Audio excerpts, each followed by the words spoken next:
کرتی ہیں کہ خداوند یسوع مسیح آپ کے گناہوں کا کفارہ ہے؟ اچھا، کیا آپ یہ ایمان رکھتی ہیں کہ نئی پیدائش کا جو تجربہ ہے وہ صرف خداوند یسوع مسیح کے وسیلے سے ممکن ہے، اپنی کوششوں سے نہیں؟ کیا آپ ایمان رکھتی ہیں کہ یسوع مسیح کے سوا آپ کا آسمان میں اور آپ کے لیے دعا کرنے والا، خدا کے سامنے شفاعت کرنے والا سوائے یسوع مسیح کے کوئی نہیں؟ نہ کوئی انسان ہے، نہ کوئی ماں ہے، نہ کوئی باپ ہے، نہ کوئی بھائی ہے، صرف یسوع مسیح ہے۔ کیا آپ ایمان رکھتی ہیں کہ روح القدس جو ہے وہی آپ کی کاملیت کا ضامن ہے اگر آپ کلام پر فرما برداری سے عمل کرے گی؟ آپ ایمان رکھتی ہیں کہ جو بائبل مقدس ہے وہ خدا کا زندہ کلام ہے اور اس پر آپ کو اپنی زندگی میں عمل کرنا لازم ہے؟ آپ ایمان رکھتی ہیں کہ بائبل مقدس میں پائے جانے والے جو 10 احکام خدا کی انگلی سے لکھے گئے ہیں وہ تمام مسیحیوں کو ماننے لازم ہے، انکلوڈنگ چوتھا حکم بھی؟ کیا آپ ایمان رکھتی ہیں کہ آپ کو نئے سرے سے پیدا ہونے کے بعد اپنے بدنوں میں کوئی نشہ آور چیز، تمباکو، شراب یا کوئی شیشہ سگریٹ کا استعمال نہیں کرنا، کیونکہ آپ کا بدن خدا کا مقدس ہے اور آپ اسے ناپاک نہیں کریں گے؟ آپ ایمان رکھتی ہیں کہ خداوند یسوع مسیح کا صلیب پر کفارہ واحد آپ کی نجات کا حل ہے؟ آپ ایمان رکھتی ہیں کہ خداوند یسوع مسیح میں جب آپ بپتسمہ لیتی ہیں تو اس کی موت میں شامل ہونے کے لیے اور پھر اس کی کلیسیا میں شامل ہونے کے لیے بپتسمہ آپ لے رہی ہیں؟ کیا آپ ایمان رکھتی ہیں کہ آپ اپنے ایمان پر قائم رہتے ہوئے، خدا کے 10 حکموں پر عمل کرتے ہوئے کلیسیا کی اس تعلیم کو سپورٹ اپنی دعوتی اور ہدیے سے کریں گے؟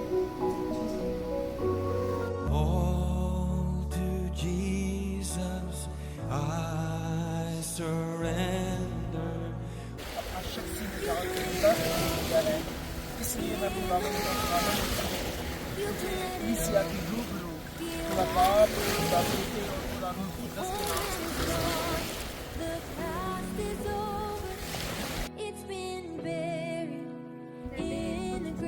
چاہتی تھی، میں بالکل ہی نہیں لینا چاہتی تھی، مجھے لگتا تھا کہ مجھے ابھی لینا ہی نہیں ہے، بٹ جب سے انکل نے مجھے پاسٹر جی نے کلاسز دینا اسٹارٹ کی اس کے بعد میرا دل ہوا کہ میں بپتسمہ لوں، ورنہ میں اس چیز سے بہت بھاگتی تھی، مجھے لگتا تھا کہ یہ بہت مشکل چیز ہے اور میں کبھی بھی نہیں لوں گی۔ پھر کلاسز کے بعد بھی میرے دل کو کچھ ہوتا تھا، پھر انکل نے مجھے آ کر بتایا کہ جب تک آپ خدا کو اندر نہیں بلاؤ گے تب تک آپ کیسے کر سکتے ہو،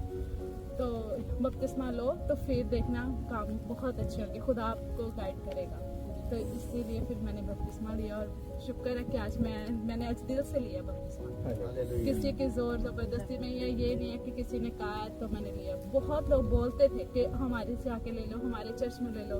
تو میں بس ویٹ کرتی تھی کہ پاسٹر جی بولیں گے تو تب ہی لینا، تو اب میرے دل میں تھا کہ میں نے لینا، ابھی میں خود پاسٹر جی کو بولتی تھی کہ میں نے لینا ہے۔ کہتے تھے کہ میں لے لوں گا بپتسمہ کا کچھ نہیں ہوتا، کہیں سے بھی لے سکتے ہیں، تو اس کا کوئی اتنا نہیں ہے، یہ آپ کا اور خدا کا تعلق ہے، لیکن میں شکر گزار ہوں کہ اس نے سیکھا، پہلے خدا کے ساتھ تعلق تو ہے لیکن خدا کو سیکھنا بڑا ضروری ہے کہ خدا کیا آپ سے بات کرنا چاہتا ہے، کہ آپ کو کیا سکھانا چاہتا ہے، تو اس کے لیے ہم بڑا شکر گزار ہیں۔ پاسٹر صاحب آئے، انہوں نے باقاعدگی سے جو ہے نا وہ ہمیں سکھایا، اور سب سے بڑی بات کہ انہوں نے بائبل میں سے ہی سکھایا کہ کہاں کہاں لکھا ہے کہ آپ کیسے خدا کو اپنا قبول کریں، مسیح کو قبول کریں، خدا کا بیٹا ہے، آپ ایمان اپنا پکا کریں، تو آگے میں بھی خدا سے منت ہے اور دعا ہے کہ خدا جو ہے نا ایمان میں مضبوطی رکھے، اور جو ہے نا خدا نے اب آغاز ہو گیا آج نئے سرے سے، جیسے خدا نے موقع دیا، ہر کسی کی زندگی میں یہ موقع نہیں آتا، لوگ اکثر سوچتے رہتے ہیں جی لے لیں گے بپتسمہ، ابھی بڑا ٹائم ہے، لیکن کئی دفعہ موقع نہیں ہوتا، اور ہم شکر گزار ہیں کہ خدا